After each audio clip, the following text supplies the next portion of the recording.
সদস্য হতে গেলে তার কিছু যোগ্যতা লাগবে। তালিকাটা যথার্থ নাও হতে পারে, এই তালিকাটা ত্রুটিমুক্ত ত্রুটিযুক্ত হতে পারে। আমি যে সবাই বলেছিল যে আমি যদি চাঁদপুর সাহিত্য একাডেমিকে নিয়ে কাজ করি, আরেকটা প্রতিষ্ঠান আছে চাঁদপুর ফাউন্ডেশন, বসেছি শিল্পকলাটা নিয়েও কাজ করবো। আমার খুবই ভালো লেগেছে যে আমরা যখন সিদ্ধান্ত নিই যে এই কাজটা করব আপনাদের রেসপন্স দেখে। বেসিক্যালি আমি আসলে এটাতে খুব বেশি হাত দিতে চাইনি।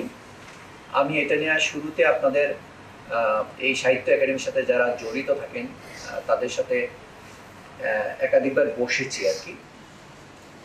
আমি আসলে একটা ভোটার তালিকা পেয়েছি যেটা আসলে আমি তৈরি করি নাই। বান্ডেল থাকলে প্রতি সেনমানিতে টাকা বাঁচবে। বিকাশ সেনমানি বান্ডেল কিনে জিতুন প্রতি লেনদেনে।